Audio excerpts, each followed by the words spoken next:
নমস্কার, আমি অনির্বাণ চৌধুরী। শুরু করছি স্ট্রেট কাট। একটা খবর বাংলা জুড়ে আলোড়ন ফেলে দিয়েছে, বিশ্বাস করুন আলোড়ন। যাদবপুর বিশ্ববিদ্যালয়ের কম্পিউটার সায়েন্সের ছাত্র তিনটে বহুজাতিক সংস্থা থেকে চাকরির অফার পেয়েছে। তো আপনাদের মনে প্রশ্ন জাগতেই পারে, তো এই নিয়ে স্ট্রেট কাটে আলোচনার কি আছে?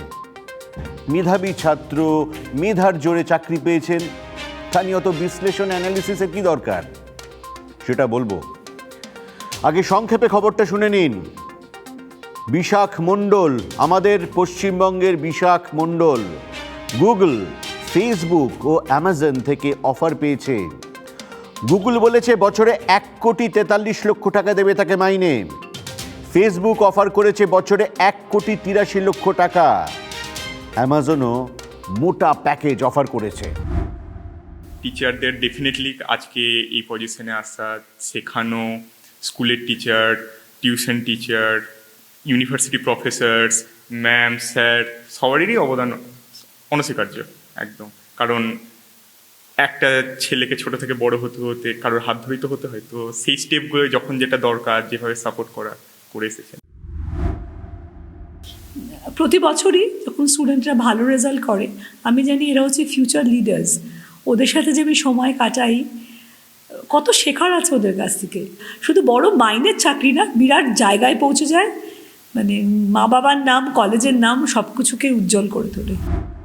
কয়েক বছরের মধ্যে এবং এবছরও সবচেয়ে বেশি শেষ পর্যন্ত আমাদের যে প্যাকেজ পেয়েছে বিশাখ, তাতে আমরা অত্যন্ত গর্বিত এবং আনন্দিত। 1,83,00,000 মাইনে। আন্তর্জাতিক প্রতিযোগিতার বাজারে মেধার জোরে এমন চাকরি ছিনিয়ে নেওয়া বিশাখের সাফল্যের তারিফ না করে উপায় নেই। রামপুরহাটের নিম্নবিত্ত পরিবারের মেধাবী ছাত্র উচ্চ মাধ্যমিকে স্ট্যান্ড করেছেন। মেধার জোরে প্রতিকূলতাকে জয় করে কর্মজীবনে প্রবেশ করতে চলেছে। ইন্ডিয়ান ড্রিম বলে যদি কিছু থাকে তাহলে বিশাখ ঠিক তাই। তার মানে আমাদের শিক্ষা ব্যবস্থা আন্তর্জাতিক স্তরে শ্রেষ্ঠ ছাত্র কিন্তু তৈরি করতে পারে, এই কনভিকশনটা আমাদের থাকতেই পারে। শিক্ষক নিয়োগ নিয়ে এত ঝামেলা, একের পর এক মামলা, বিতর্ক। সরকারি শিক্ষা ব্যবস্থায় আস্থা হারাতে শুরু করেছেন অনেক অভিভাবকরা। বিশাখের সাফল্য সরকারি স্কুল ও বাংলা মিডিয়ামে নিশ্চয়ই কিছুটা বিশ্বাস ফিরিয়ে আনবে। যাদবপুর ইউনিভার্সিটির শিক্ষা পরিকাঠামোর কথা কিন্তু আলাদা করে বলতে হবে। কয়েকদিন আগেই অফলাইনে পরীক্ষার দাবিতে কর্তৃপক্ষকে ঘেরাও করেছিলেন পড়ুয়াদের কয়েকজন। স্ট্রেট কাটে আমি কিন্তু তাদের সমালোচনা করেছিলাম। আন্দোলনের জন্য আন্দোলন কতটা যুক্তিসঙ্গত সেই প্রশ্ন আমি তুলেছিলাম, সেটা অন্য কথা। কিন্তু ইঞ্জিনিয়ারিং সেকশনের সাফল্য আমাদের আশ্বস্ত করেছে। বিশাখ কোনো ব্যতিক্রম নয়। গত কয়েক বছর ধরেই যাদবপুর ইউনিভার্সিটির ইঞ্জিনিয়ারিংয়ের প্লেসমেন্ট বেশ ভালো। লকডাউনেও সেই ধারাবাহিকতায় ছেদ পড়েনি। বিশাখের 10 সহপাঠী এবার কোটি টাকার বেশি প্যাকেজের অফার পেয়েছে। তার মানে যাদবপুর বিশ্ববিদ্যালয় তার ছাত্রদের আন্তর্জাতিক স্তরে লড়ে জেতার মতন করে তৈরি করতে পারছে। এবার মুদ্রার উল্টো পিঠে তাকানো দরকার। গত 2.5 দশক ধরে দেশের তথ্য প্রযুক্তি ক্ষেত্রে মেধার যোগান দিয়ে চলেছে যাদবপুর। রাজ্যে আরও যে কটি ইঞ্জিনিয়ারিং শিক্ষা প্রতিষ্ঠান রয়েছে তাদের প্লেসমেন্টও কিন্তু খারাপ নয়। কিন্তু এই মেধা, এতগুলো মেধা, তাদের আমরা ধরে রাখতে পারছি না কেন? বুদ্ধদেব ভট্টাচার্য মেধা নিষ্ক্রমণ নিয়ে আক্ষেপ করতেন বারবার। তিনি শিল্পায়নের জন্য মরিয়া হয়ে উঠেছিলেন। আমি একটু বৃহত্তর প্রেক্ষাপটে দেখতে চাই ব্যাপারটা। বিশাখের মতন মেধারা শুধু রাজ্য নয়, দেশের বাইরে চলে যাচ্ছেন। সুন্দর পিচাই, সত্য নাদেলা, এদের নিয়ে আমরা গর্ব করি, ঠিকই করারই মতো। কিন্তু একবারও ভেবে দেখেছি, এটা কি ভেবেছি আমরা যে দেশ এদের পরিষেবা পাচ্ছে না কেন? আমাদের ছেলেমেয়েরা কেন আমেরিকা চলে যাচ্ছেন এবং আমেরিকা থেকে কেউ কেন এদেশে চাকরি করতে আসছেন না? কারণ মেধাবীদের চাকরি দেওয়ার মতো শিল্পক্ষেত্র আমাদের দেশে যথেষ্ট নেই। আমরা এখনো আমাদের দেশকে মেধার গন্তব্য করে তুলতে পারিনি। ব্রিটিশ সংস্থা হেনলি অ্যান্ড পার্টনার্স, তাদের গবেষণা বলছে এবছর কয়েক হাজার সুপার রিচ আমাদের দেশ ছেড়ে বাইরে চলে যেতে পারেন।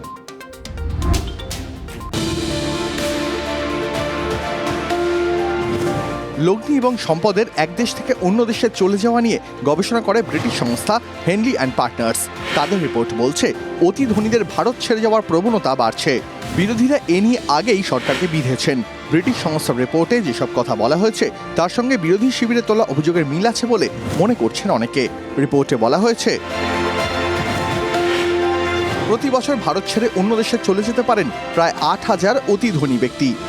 কর কাঠামোর জটিলতা এবং আমদানি রফতানির ওপর নানা বিধিনিষেধ এর মূল কারণ। প্রবীণ শিল্পপতিরা দেশে টান উপেক্ষা করতে না পারলেও নয়া উদ্যোগপতিরা দেশ ছেড়ে চলে যাওয়ার কথাই বেশি ভাবছেন। যেসব দেশে কর ও ব্যবসায় নানা সুবিধা সেসব দেশেই যাওয়ার প্রবণতা বেশি। সঙ্গে বিলাসবহুল জীবন, উন্নত স্বাস্থ্য, শিক্ষা ব্যবস্থাও দেশ ছাড়ার অন্যতম বড় কারণ। করোনাকালে নানা দেশ মোটা অঙ্কের লগ্নির বিনিময়ে বিদেশিদের নাগরিকত্ব দেওয়া শুরু করেছে। রিপোর্ট বলছে ভারতের অতি ধনীরা ইউরোপিয়ান ইউনিয়নের দেশগুলিতে বেশি যাচ্ছেন। তাদের পছন্দের জায়গার তালিকায় রয়েছে দুবাই ও সিঙ্গাপুর। রিপোর্টে বলা হয়েছে চলতি বছরে আরব আমিরশাহী, অস্ট্রেলিয়া এবং সিঙ্গাপুরে বিদেশি ধনকুবেরা বেশি যাবেন।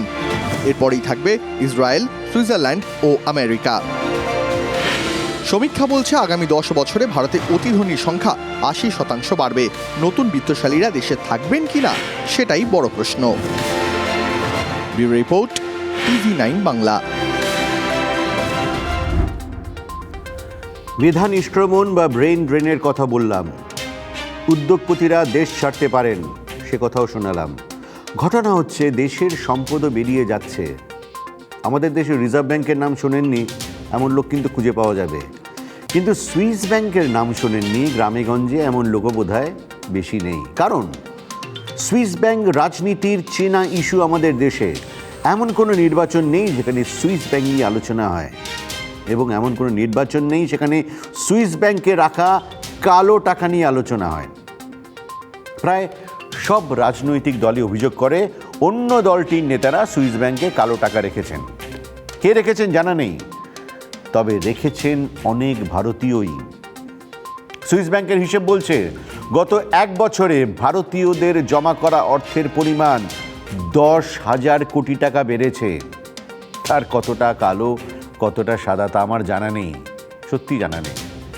সুইস ব্যাংক টাকা দেখে, রং দেখে না।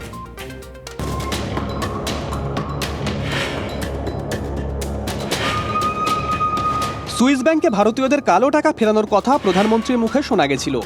টাকা ফেরেনি, উল্টে করোনাকালে ভারতে অতি ধনীদের সম্পদ আরও বেড়েছে, সেই সব রিপোর্টও সামনে এসেছে। এবার দেখা যাচ্ছে দেশের অতি বিত্তশালীরা তাদের সম্পদ আরও বেশি করে পাঠিয়ে দিচ্ছেন সুইজারল্যান্ডের নানা ব্যাংকে। সুইস ন্যাশনাল ব্যাংকের তথ্য বলছে গত বছর সে দেশের বিভিন্ন ব্যাংকে গচ্ছিত ভারতীয়দের সম্পদের পরিমাণ গত 14 বছরে সবচেয়ে বেশি। ভারতীয় মুদ্রায় যার পরিমাণ 30,500 কোটি টাকা। 2020 সালে সুইস ব্যাংকে ভারতীয়দের সম্পদের পরিমাণ ছিল 20,700 কোটি টাকা, যার মানে 1 বছরে সুইস ব্যাংকে ভারতীয়দের গচ্ছিত সম্পদ বেড়েছে 50%-এরও বেশি। এই হিসেবের মধ্যে শেয়ার সহ অন্যান্য আর্থিক বিনিয়োগের তথ্য ধরা আছে। আর শুধু অ্যাকাউন্টে জমার কথা যদি ধরা হয় তাহলে সেটাও বেড়েছে। তথ্য বলছে 2021 সালে সুইজারল্যান্ডের 239টি ব্যাংকে ভারতীয়দের অ্যাকাউন্টে জমা পড়েছে প্রায় 5,000 কোটি টাকা। গত 7 বছরে অ্যাকাউন্টে জমা টাকার হিসেবে যা সবচেয়ে বেশি। এই সব তথ্য সামনে আসতে ফেসবুকে সরকারের দিকে আঙুল তুলেছেন রাহুল গান্ধী। তিনি লিখেছেন, প্রধানমন্ত্রী বিদেশ থেকে কালো টাকা ফিরিয়ে আনার প্রতিশ্রুতি দিয়েছিলেন না? 2018 সালে সুইস সরকারের সঙ্গে ভারতের চুক্তি হয়। সেই মতো 2019 সাল থেকে ভারতীয়দের ব্যাংক অ্যাকাউন্ট সম্পর্কে তথ্য দিচ্ছে সুইজারল্যান্ড। কর ফাঁকির প্রাথমিক অভিযোগ থাকলে দেওয়া হয় আরও বিস্তারিত তথ্য।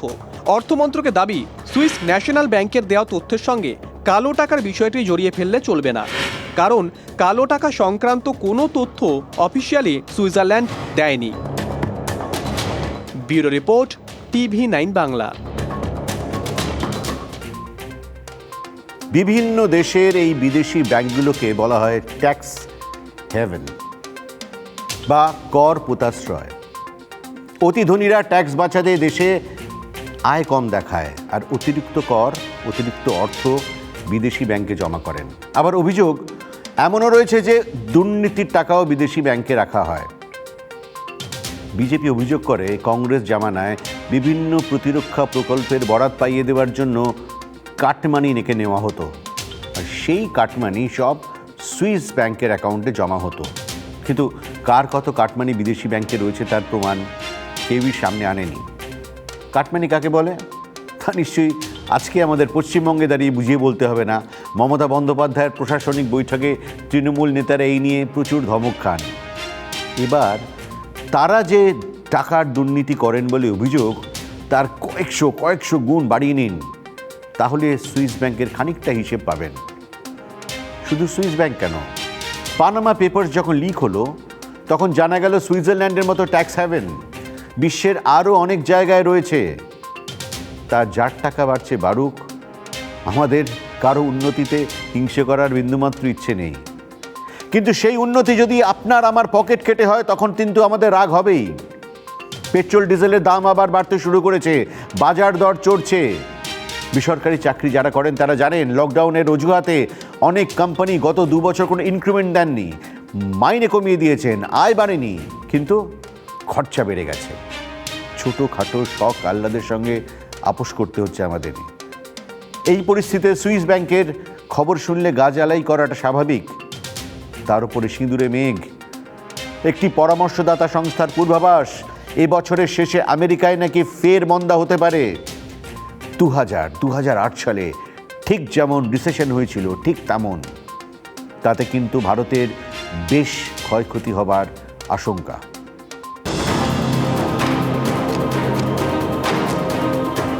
কোভিডের ধাক্কা সামলে গত আর্থিক বছরে আবারও বৃদ্ধির চাকায় গতি ফিরেছে।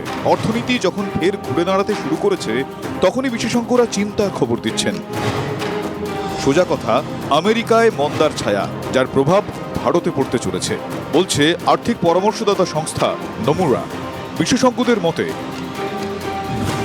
এই বছরের শেষ দিকে মার্কিন অর্থনীতিতে মৃদু মন্দা দেখা দেবে।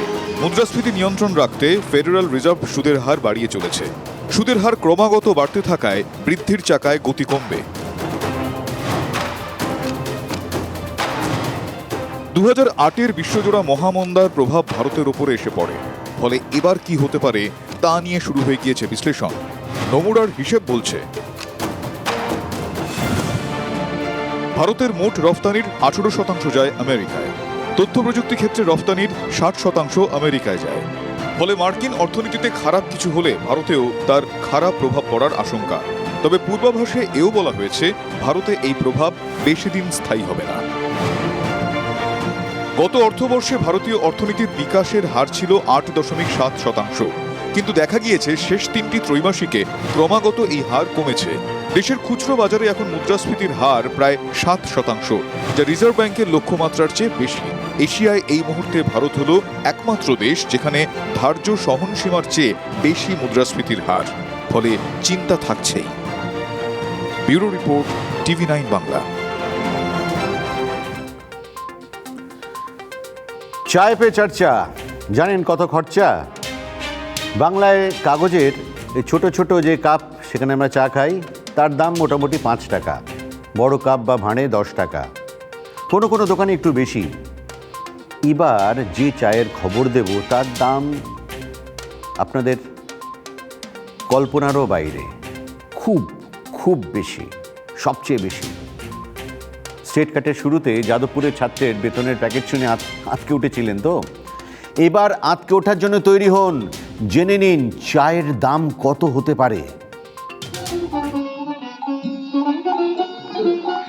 আচ্ছা, সবাই এক কাপ করে খেয়ে নিন। দেখি বাবু, আপনি এখন মুখ ধুননি? ঠিক আছে, মুখ না ধুয়েই খান। ব্যক্তি কৃষ্ণদি ওদের সবাইকে দিয়ে দাও না। আসুন বাবু, আপনার চা।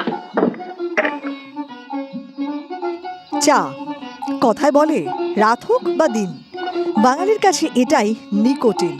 সকালে 1 কাপ চায়ে চুমুক না দিলে দিনটাই বৃথা। সে বেডটি হোক বা পাড়ার দোকানের চা। তবে তার জন্য কত খরচ করেন আপনি? 10, 20 50? কিন্তু একবার ভাবুন তো, সকালের যে চায়ে আপনি চুমুক দিচ্ছেন সেই চায়ের দাম যদি লক্ষ টাকা হয়। আমাদের প্রতিবেশী রাজ্য অসমেই তৈরি হয়েছে এমন এক মহার ঘোচা, নাম পাভোজন অর্গ্যানিক গোল্ড টি।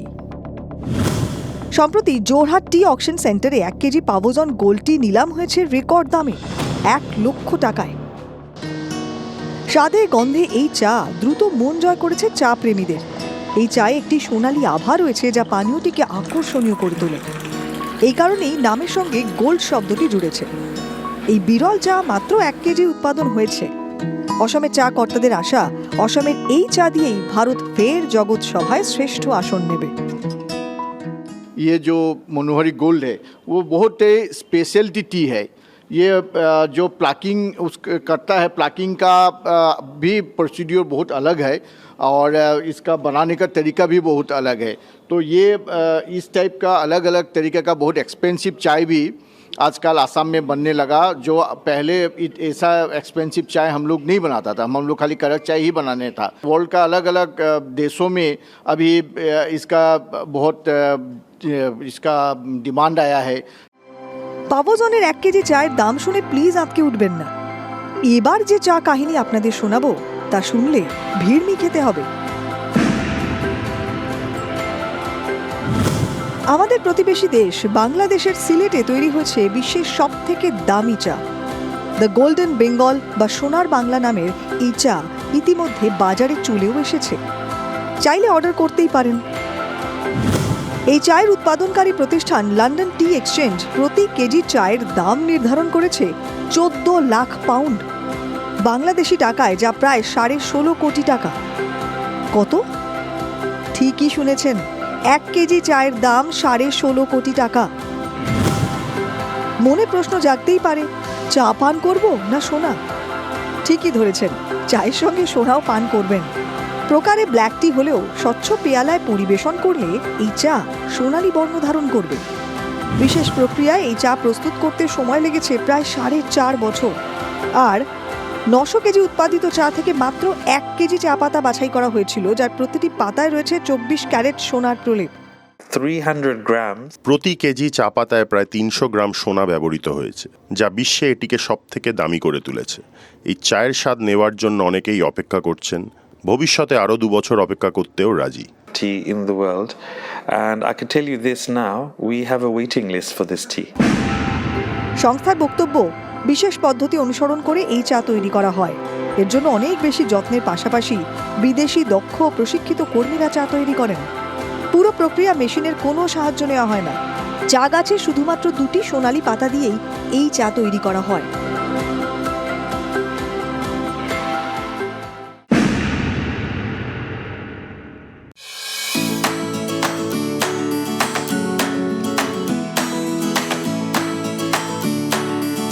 লাখপতি চায়ের কাহিনী শোনাবো, দ্য হোং পাও টি।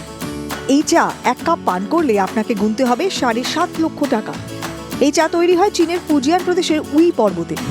গোটা বিশ্বের মধ্যে একমাত্র চীনেই এই চা গাছ রয়েছে। গুণমানের জন্য দ্য হোং পাওকে চায়ের রাজা বলা হয়।